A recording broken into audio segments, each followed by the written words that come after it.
Good morning.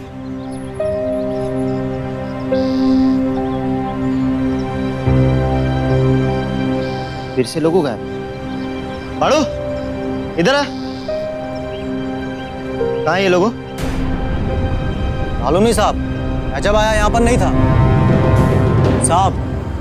रात में किसी ने उड़ाया होगा। उड़ाया होगा। वॉचमैन इधर आओ। वॉचमैन जी साहब। कहाँ गया लोगों? पता नहीं साहब, कैसे चोरी हो जाता है, हम खुद ही परेशान हैं सर। तुम परेशान हो गया तेरा धुना होना? हाँ हाँ साहब, रेडी।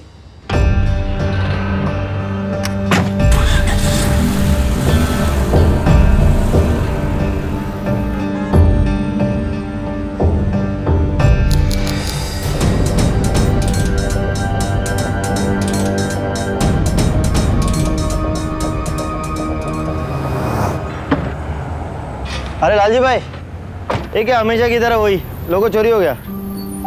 ये हर महीने 5-7 हज़ार का झटका मैं नहीं झेल सकता। डोंट वरी सर, मैं आपको सस्ते में अच्छा लोगो चोरबाज से मंगा दूंगा आज।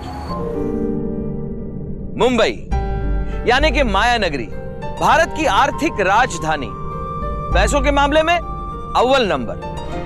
पिछले कुछ सालों में पेटी क्राइम्स यानी छोटी मोटी चोरियों की वजह से लगभग 180 करोड़ का नुकसान हुआ है। इतना पैसा जो एक साल तक कई गांवों में पानी या बिजली पहुंचाने के काम आ सकता है। छोटी चोरियां जैसे राह चलते किसी की चेन स्नैच कर ली जाती, ये भी नहीं सोचते कि इससे किसी की गर्दन भी कट सकती थी। बसों में, ट्रेनों में लोगों का वॉलेट चुराया जाता है, ये ना जानते हुए कि उसके लिए वो पैसे एक माँ की दवाई या बच्चे की स्कूल फीस थी। चलती कार या ऑटो से फोन चुरा लिया जाता है, बैग चुरा ली जाती है जिसमें सिर्फ पैसे नहीं बल्कि आमदनी के लिए जरूरी कागजात थे। एक आम इंसान की शनाख्त जैसे कि पैन कार्ड या पासपोर्ट था। सोसाइटीज में, बिल्डिंग्स में दिन दहाड़े कारों में से, घरों में से पैसा, जेवरात, कार के लोगोज, यहाँ तक के जूते चप्पल भी चुराए जाते हैं। और ये सारा सामान पहुंचता है चोर बाजार में या फिर ऐसी जगह पे जहां चोरी का माल बेचा जाता है और इसे फिर से खरीदते भी हम ही हैं। अगर हम चोरी का माल खरीदना छोड़ दें तो हो सकता है चोरों के भी कदम रुक जाएं। इन मामूली चोरियों के पीछे छिपे चोर को देखकर अनदेखा मत कीजिए, क्योंकि कल जब इनका ज़मीर पूरी तरह से मर जाएगा तो यही वो मामूली चोर है जो पैसों की खातिर खून या बलात्कार करने से पीछे नहीं हटेगा। आपकी आज की ये खामोशी कल होने वाले बड़े से अपराध को शय दे रही है, एक छोटे मुजरिम को हिम्मत दे रही है कि वो कल एक बड़ा जुर्म करे।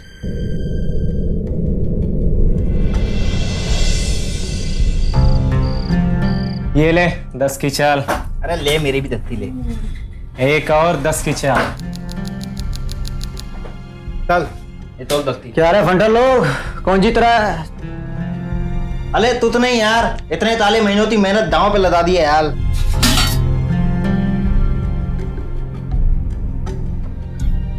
अबे एक फ्रिज का अरेंज करो रे, ये साला हंडी का पानी पी पी के ना पक गेला है। मैं अरे प्लीज क्यों पूला बाल ही खोल देते हैं, तो अपने बाप से पैसे डाले। गब्बस रे। उतर, तू पत्ते देता। अरे एक और दांव तो खेल। नहीं, माल खत्म, खेल खत्म। अरे पैसा नहीं है तो बोलना। ये देख, आज भाई के बाद बहुत माल है। वो तेरी तो ये कहां से उड़ा है? 207 वाले अंकल है ना, उसकी गाड़ी में पड़े थे। अबे तू ये हो गया था? कितनी बार कहा है छोटा माल उड़ाओ, ऐसी कोई चोरी नहीं करनी चाहिए जहां पुलिस का लफड़ा हो। वो 207 वाले अंकल अपनी गाड़ी ज्यादा नहीं चलाते। कल सुबह चुपचाप जाकर वापस रख देना, समझा? बड़ा हाथ मारने के चक्कर में रोज के बंदोबस्त को क्यों लात मार रहा है? तुतले समझा ना इसे। देख, तंतल बिल्कुल तय तला है, कल दाते वापस लगते हैं ना, समझे?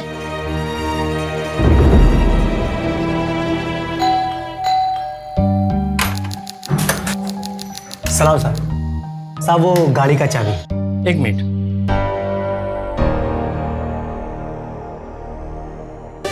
अच्छा सुन जी साहब। गाड़ी धोने से पहले काम कर, गाड़ी के अंदर व्हाइट लिफाफा है, वो मुझे दे के जा। ठीक है साहब।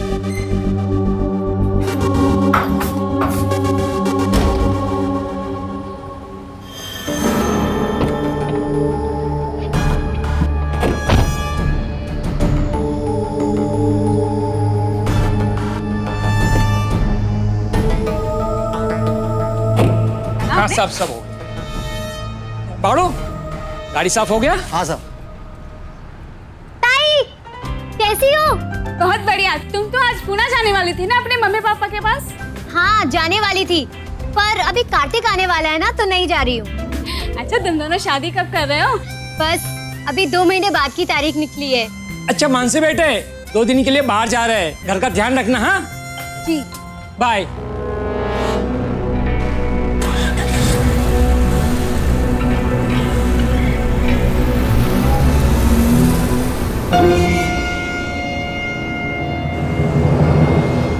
साला फट्टू है तुम दोनों लोग, मालूम? अरे उनको नहीं पता चलता यार। और वैसे भी ना देख, 2 दिन के लिए बाहर गए थे वो लोग, उन लोग को लगता कि रास्ते में किसी ने माल उड़ा लिया, बस साला खाली पीली माल वापस लौटा है। और वैसे भी ना उन लोग को कोई फर्क नहीं पड़ने का। अरे सोच के देखना, जो आदमी गाड़ी के अंदर इतना माल भूल सकता है, उसे घर पे कितना माल होएगा?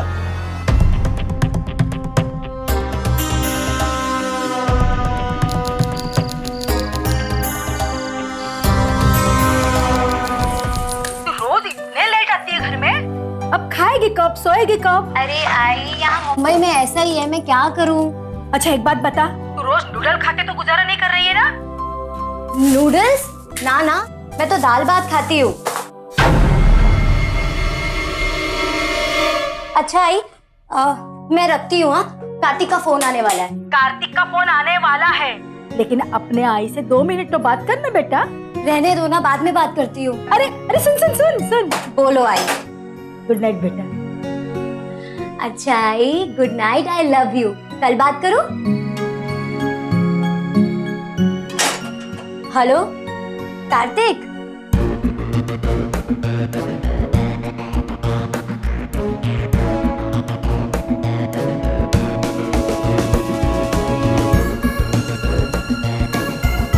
वो सब तो ठीक है, पर तुम एक बात बताओ, तुम आ कब रहे हो? तुम यहाँ आने वाले थे, इसलिए मैं वीकेंड पे पूना नहीं आई। आई मुझे कितना डांट रही थी पता है? सब तुम्हारी वजह से। अच्छा चलो, मुझे बहुत नींद आ रही है, कल बात करेंगे कार्तिक।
प्रभाकर। यह भी 10 साल पहले बाड़ू की तरह छोटी मोटी चोरियां किया करता था।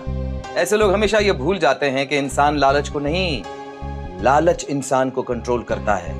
बस एक बार नियत बिगड़ गई तो छोटे और बड़े अपराध का फर्क दिखाई नहीं देता। चोरी के इरादे से आया हुआ प्रभाकर एक बहुत ही शर्मनाक जुर्म को अंजाम देने वाला था।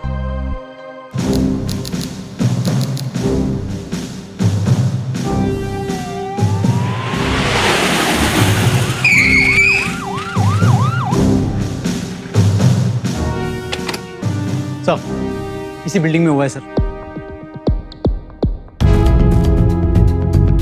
सर, सभी से पूछताछ चल रही है सर, किसी को जाने नहीं दिया। मैं बताऊं सर, मुझे लगता है किसी अंदर के आदमी का ही काम होगा ये।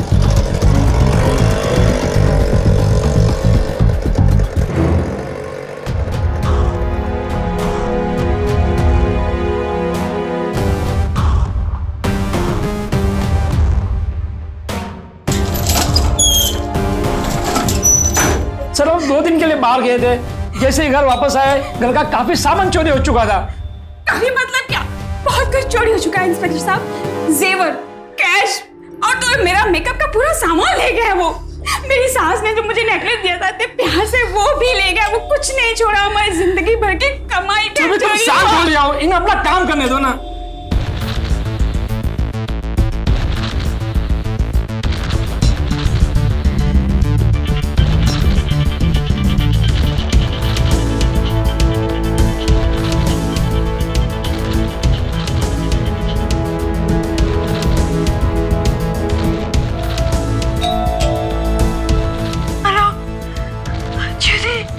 हेलो, कुठे आहेस तू?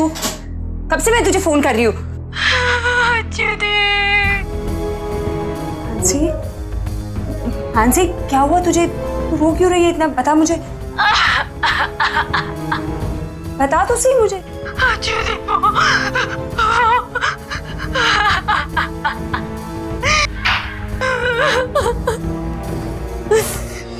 दीदी,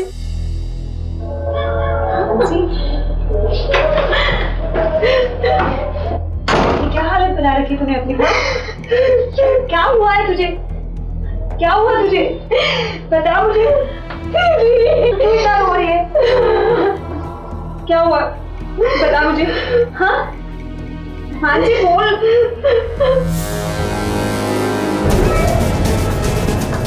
जो सिर्फ पैसे और सामान चुराता था, आज उस प्रभाकर ने इंसानियत को शर्मसार कर दिया। बलात्कार सिर्फ एक औरत के खिलाफ नहीं तो संपूर्ण समाज के खिलाफ एक घिनौना अपराध है। बलात्कार सिर्फ औरत का शरीर नहीं तो उसकी आत्मा और उसकी चेतना को भी हिला देता है। आप अगर मानसी की जगह होते तो क्या करते? मानसी ने क्या करना चाहिए? जवाब जितना कठिन है, रास्ता उससे भी ज्यादा, पर उतना ही जरूरी। मानसी के साथ हुआ अपराध इस बात का सबूत है कि जब किसी इंसान की प्रवृत्ति आपराधिक हो जाती है, उसकी सोच विकृत हो जाती है और अगर उसे समय पे ना रोका जाए तो मौका पाते ही वो बड़े से बड़े जघन्य अपराध कर सकता है। आज अगर मानसी चुप रही तो कल प्रभाकर की हिम्मत और बढ़ेगी और फिर वो किसी औरत पर बलात्कार या किसी का कत्ल करने से नहीं चूकेगा।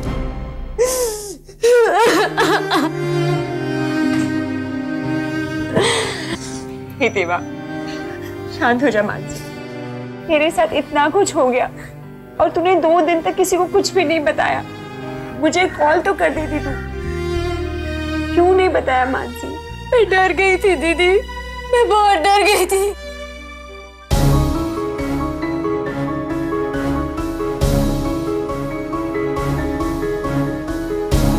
मुझे लगता है कि चोर यहीं से आया हो।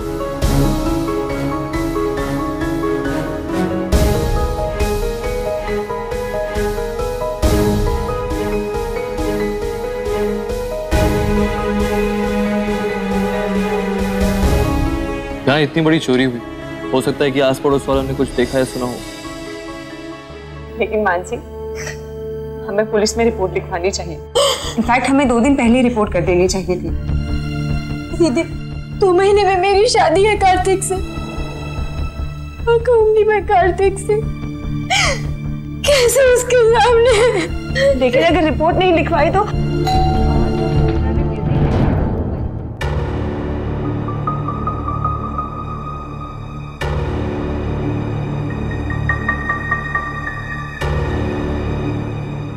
वापस।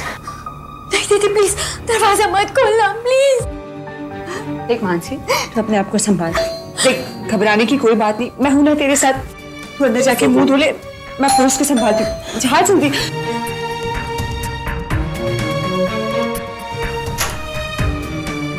Hello, yes officer. आप यहाँ रहती हैं? जी मेरी बहन यहाँ रहती है। कहिए क्या बात है? आपके पड़ोस में बहुत बड़ी चोरी हुई, तो हमें लगा आपकी बहन ने शायद कुछ देखा या सुना होगा। मैंने कुछ नहीं देखा सर। मैं तो सो रही थी।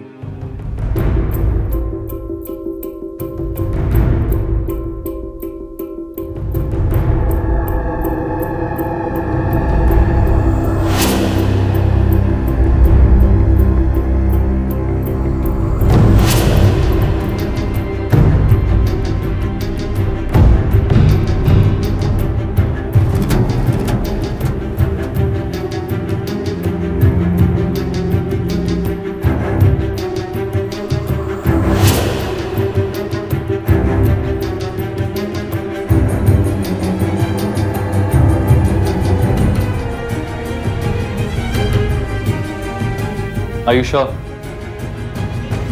Okay. Thank you.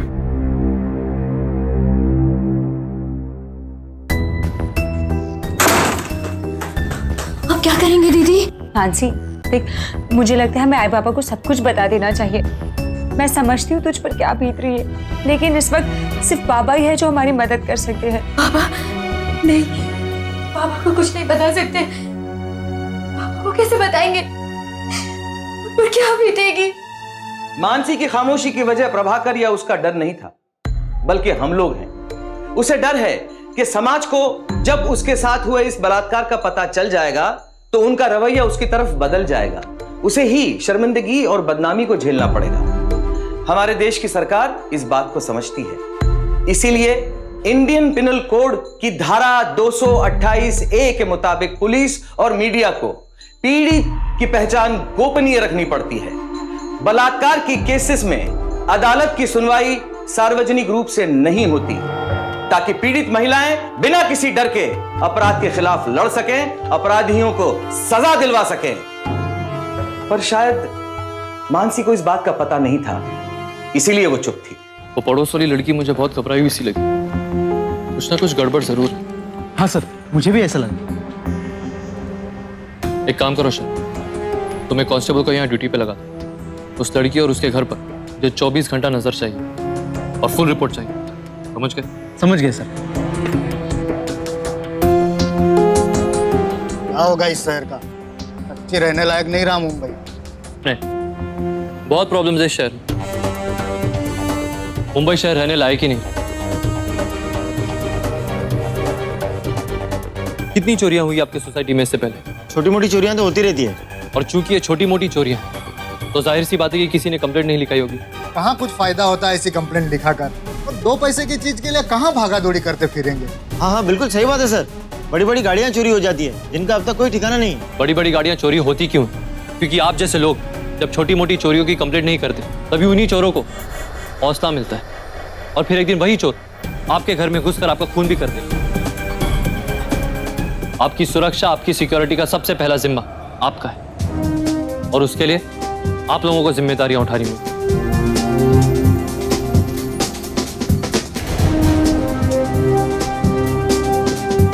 मुंबई में कई लाख सोसाइटीज हैं और इनमें काम करने वाले कई लाख लोग।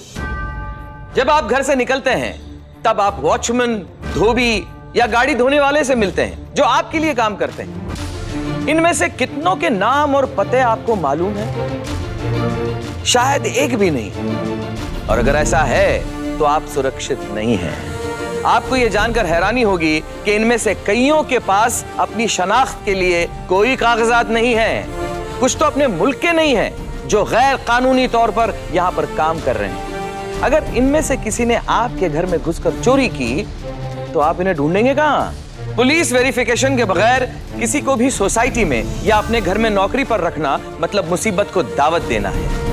पुलिस वेरिफिकेशन से आपको यह पता चलता है कि जिसे आप काम पर रख रहे हैं उसका कोई पिछला पुलिस रिकॉर्ड तो नहीं। बहुत आसान होता है पुलिस को या सरकार को दोष देना। दरअसल हमारी सुरक्षा उनसे ज्यादा हमारे हाथों में है।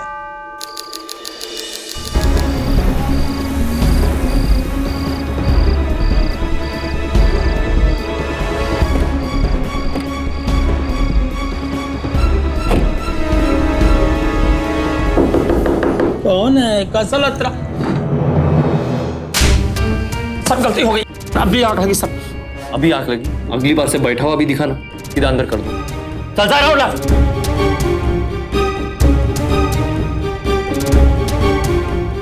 अक्सर ये वॉचमैन जो हमारे घरों की रखवाली करते हैं, वो एक साथ 2 या 3 सोसाइटीज में काम करते हैं, कहीं दिन की शिफ्ट तो कहीं रात की शिफ्ट। हमें इस बात का ध्यान रखना चाहिए कि जो हमारे घरों की रखवाली करते हैं वो वाकई में हमारे रक्षक हैं या भक्षक।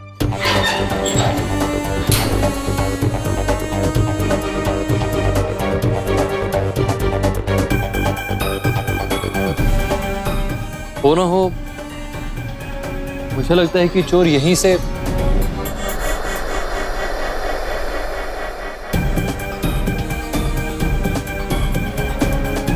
राणे का शक अब और भी पक्का होता जा रहा था कि मानसी और उसकी बहन कुछ छिपा रही हैं। दूसरी तरफ मानसी इस डर से खामोश थी कि अगर उसके आई बाबा को उसके बलात्कार के बारे में पता चला तो उन पर क्या बीतेगी। मानसी इस केस की सबसे बड़ी कड़ी थी क्योंकि वही चश्मदीद गवाह थी। उसने प्रभाकर को देखा था। प्रभाकर और उसकी सजा के बीच सिर्फ मानसी की चुप्पी थी। कुछ तो बोलो, चुप क्यों?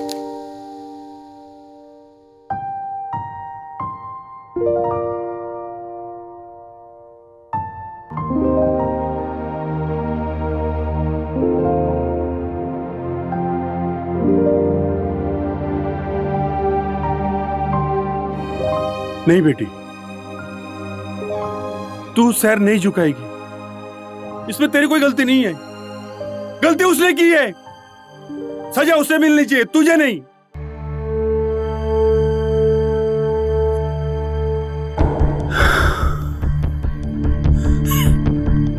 कितने दिन हुए? 3 दिन। मानसी बेटा, तूने किसी को बताया तो नहीं ना? हम कल ही पुणे चले जाएंगे, किसी को कुछ भी नहीं पता चलेगा। मुझे पुण्याला निघून जाऊ यहाँ पर। चला आपण जाऊया पुण्याला। क्या बकवास कर रहे हो तुम? पुणे चल कशासाठी? मानसी ने जब गलती की नहीं तो यहाँ से भागे क्यों? ताकि वो हरामी किसी और लड़की की जिंदगी बर्बाद करके यहाँ हुआ घूमते रहे। लेकिन बाबा, वो नहीं बेटी, अब तू नहीं रोएगी। अब रोने की बारी उसकी है। उसे हम पकड़ेंगे, सजा दिलवाएंगे। तेरे बाबा तेरे साथ है ना, तू फिक्र मत कर। तू बस उसके खिलाफ कंप्लेन कर। तू कंप्लेन लिखवा। अगर तूने कंप्लेन नहीं किया बेटे तो वो हरामी फिर से किसी और बच्ची के साथ। बाबा, बेटे, तुझे अपने बाबा पे भरोसा है ना? तो मैं जैसा कहता हूं वैसा कर।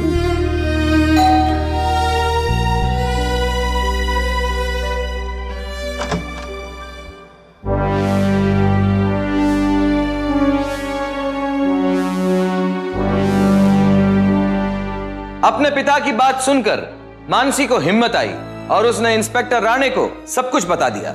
उसने मेरे साथ जबरदस्ती की और उसके बाद जब उसे लगा मैं उसके लिए खतरा बन सकती हूँ तो उसने मुझे मारने की कोशिश की। मैंने 2 दिन तक अपने आप को बाथरूम में बंद रखा, लेकिन फिर जब अचला दीदी आई तो देखिए, आप पर जो बीती है मैं उसका अंदाजा भी नहीं लगा सकता। पर मुझे एक बात का दुख जरूर है कि आपने पुलिस कंप्लेंट नहीं करवाई। और रेप केस को प्रूव करने के लिए मेडिकल रिपोर्ट की जरूरत होती है, जो रेप होने के 48 घंटे के अंदर हो जाना चाहिए। और आपके मामले में 48 घंटे के ऊपर हो चुका है। आपने बहुत देर कर दी मानसी जी। खैर, मैं आपको आश्वासन देता हूँ कि ये बात इस कमरे के बाहर नहीं जाएगी। बस आपको मुजरिम की शिनाख्त करने के लिए 1-2 बार पुलिस स्टेशन आना होगा। आप भरोसा रखिए, आपकी आइडेंटिटी सेफ रहेगी। अच्छा, ये बताइए कि आपके घर से क्या क्या चोरी? वो मेरे घर से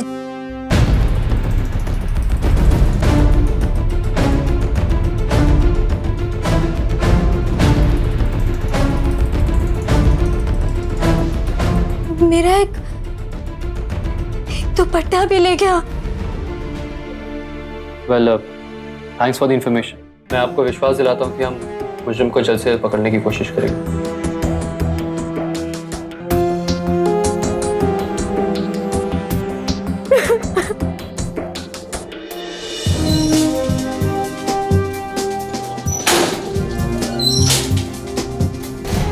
इंस्पेक्टर राणे अब और दृढ़ता के साथ उस चोर के पीछे पड़ गए थे, क्योंकि अब तक जो एक मामूली चोरी नजर आ रही थी, अब जाके उसका एक भयानक चेहरा सामने आया।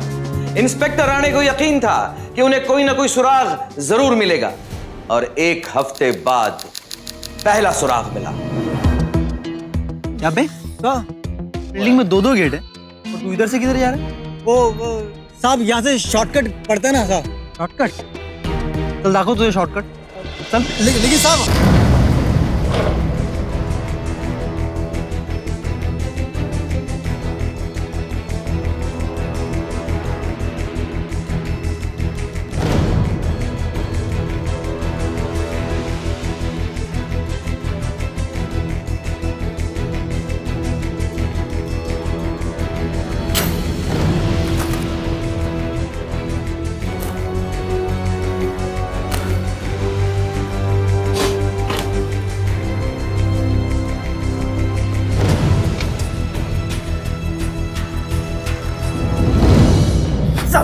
आई शपथ, मी एवढा कमवतो तरी हे सगळं सामान माझ्या घरात नाही।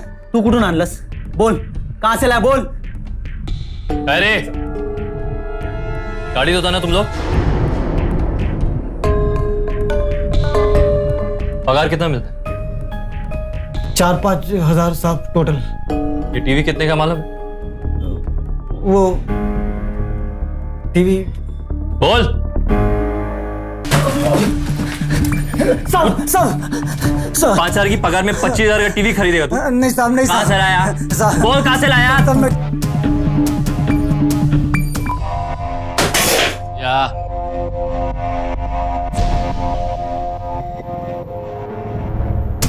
या तुम्ही या।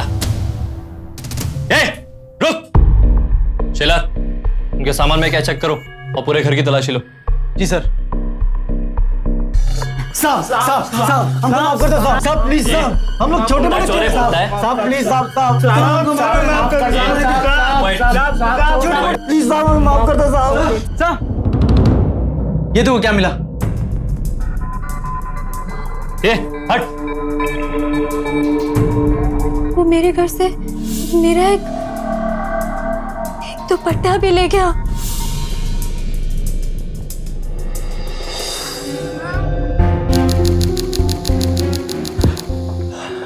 माफ कीजिए, मुझे आपको यहाँ बुलाना पड़ा, पर एक झोपड़पट्टी से हमें एक दुपट्टा मिला है।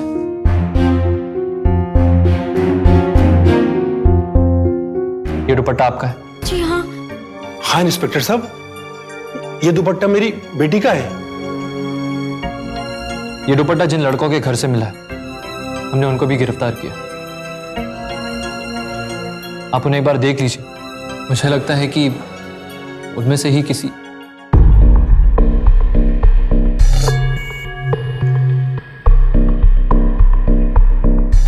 चलिए।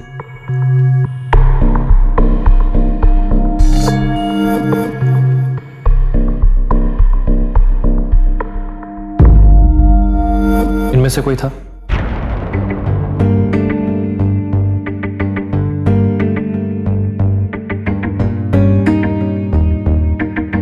देखिए, आप फिक्र मत कीजिए, हम आपके साथ हैं। आप बस इन्हें देखकर ये बताइए कि इनमें से कोई था या नहीं।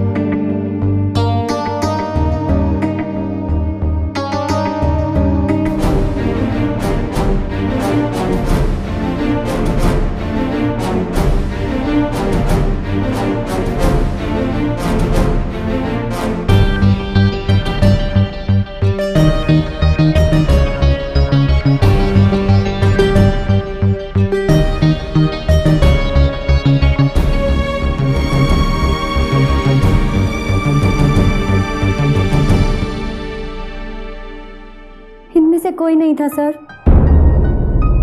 What? Are you sure? Yes sir, I am sure. इनमें से कोई नहीं था। आत्मा देखिए उनसे। चले चल।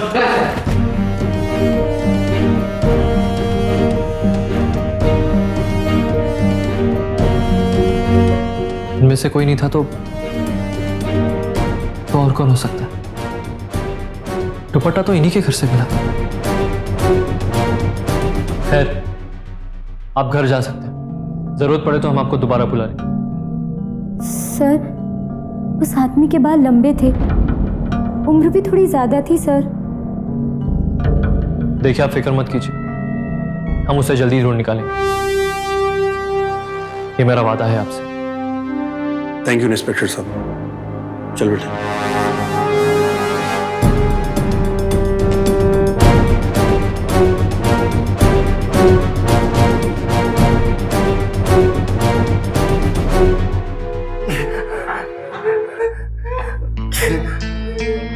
देख, मैं एक लास्ट बार तेरे को पूछ रहा हूं,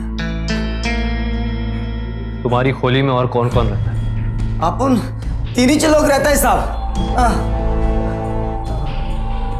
3 लोग। और किसका किसका आना जाना? और साहब मेरे एक मामा है साहब, वो तभी तभी आते जाते लेते हैं साहब। क्या नाम है उसका? पलवातल तलमा। ठीक से बोल। पलवातल तलमा। कहाँ रहता है वो? बादू वाली धोपल बस्ती में साहब, वो क्रांति नसल वाली धोपल बस्ती में। क्रांति नगर। हाँ। प्रभाकर शर्मा। हाँ। सर, ये नाम कुछ सुना सुना सा लग रहा है सर। एक सेकंड सर, मैं अभी आया। और क्या क्या जानता तू? बोल जल्दी।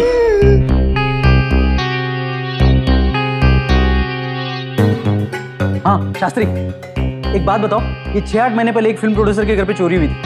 हाँ, उस केस में किसको पकड़ा था? प्रभाकर शर्मा, वही ना अपना क्रांतिनगर की झोपड़पट्टी वाला। एक सेकंड होल्ड करना। क्या चला? सर, ये शास्त्री कह रहा था कि वो फिल्म प्रोड्यूसर के घर पे जो चोरी हुई थी उसमें प्रभाकर अंदर था। अभी 6 महीने से बाहर है सर, बेल पर। उससे कहो कि उसकी फाइल जल्द से जल्द भिजवाए, तुरंत। ठीक है सर। ठीक है। हाँ शास्त्री, एक काम करा, त्या प्रभाकरची फाईल लवकरात लवकर माझ्याकडे पाठवून द्या।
पापा यही है वो आदमी।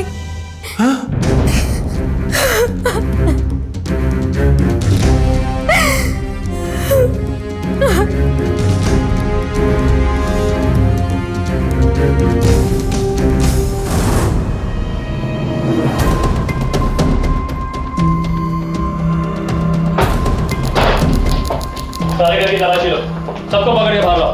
जी सर।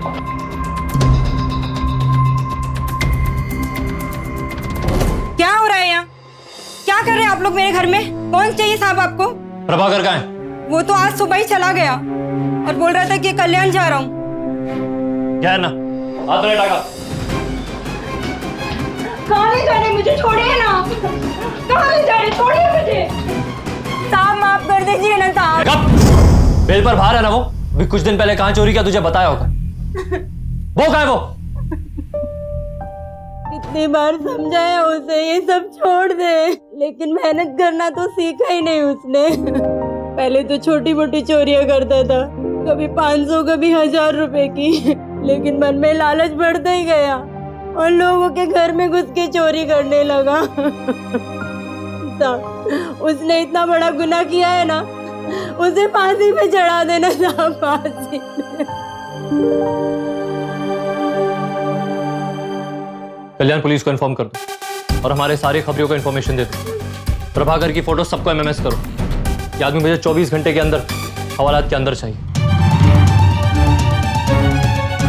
बहुत दिनों से दिखा नहीं साहब, इधर का लेडीज बार बंद हो गया है, तो शायद पनवेल या कल्याण जाता होगा। एक नंबर का चमड़ी है।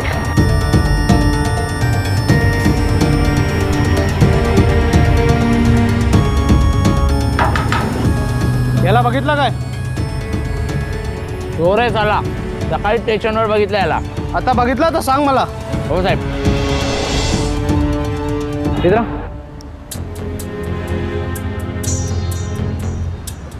सलाम साहब, ये फोटो देख के बता, इसे कहीं देखा? इकड़े नहीं आए साहब, हफ्ता भर पहले आया था साहब। यहाँ लोकल छोकरों के साथ झगड़ा किया और चलता बना साहब। ठीक है, अगर यहाँ कहीं दिखाई दे तो मुझे फोन कर देना। ठीक है साहब। मुंबई पुलिस दुनिया भर में अपने इंफॉर्मेशन नेटवर्क को लेकर काफी मानी जाती है। ये इंफॉर्मेशन नेटवर्क हम आप जैसे जागरूक आम आदमियों से मिलकर बनता है, जो अपराध और अपराधियों के खिलाफ सजग होते हैं। इंस्पेक्टर राणे ने मुंबई के चप्पे चप्पे पर फैले इस नेटवर्क को प्रभाकर के बारे में अलर्ट कर दिया था।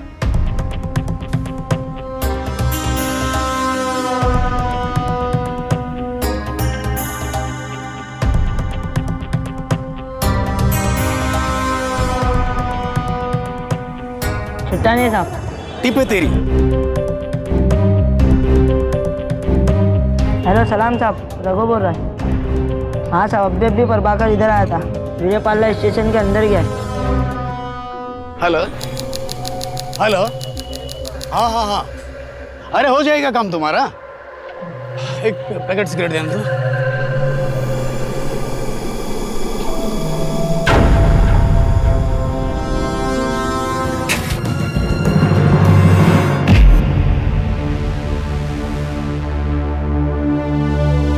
हो साहेब, राहू दे ना तुम्ही, मी काढतो ना याची चरबी। बघ कशी काढतो ते। कशाला एवढा टाइमपास करायचा? एक काम कर, इसको बोरीवली नॅशनल पार्क लेके जा और ठोक दे। FIR भी मत लिखना, पुढे मी बघतो काय करायचं। घेऊन जायला। ओ साहब, ऐसा मत करो साहब, ऐसा मत करो। क्यों रे, बाल की दुकान फट गई तेरी? रेप करते हो तो नहीं फटी ना? चल अब ठोकता हूं तेरे को। मैं बताता हूँ, सब कुछ बताता हूँ। एक एक बात बताता हूँ। मेरे को जान से मत मारो साहब, मेरे को जान से मत मारो। मानसी और उसके परिवार की हिम्मत की वजह से प्रभाकर को तो सजा मिल गई। कोर्ट ने उसे 10 साल की सजा सुनाई, मगर प्रभाकर जैसे मुजरिम आज भी मुंबई में खुलेआम घूम रहे हैं। एनसीआरबी के रिपोर्ट्स के मुताबिक 2012 के जनवरी से लेकर 2012 के अगस्त तक छोटी चोरियों के कुल 15,650 केसेस दर्ज हो चुके हैं। इन चोरों को पकड़वाना, इन सबको रोकना हमारी जिम्मेदारी है। आपके गले से चेन खींचने वाला एक मामूली चोर रेप भी कर सकता है। आपका बटुआ चुराने वाला एक मुजरिम पैसों की लालच में आपका कत्ल भी कर सकता है। अगर अपराध के पेड़ को काटना है तो उसके बीज को ही खत्म करना होगा। तो आइए हम सब मिलकर शपथ लें कि अपने अंदर के लालच से कहेंगे आता बस। इन पैसों के भूखे लालचियों से कहेंगे आता बस। देखिए, बात 50, 500 या 5,000 की नहीं है, बात मुंबई के आने वाले कल की है। आमची मुंबई आणि मी मुंबईकर जागृत तो मुंबई सुरक्षित। अगली बार फिर मिलेंगे इस माया नगरी में लालच के शिकार एक और अपराधी की सच्ची घटना को लेकर।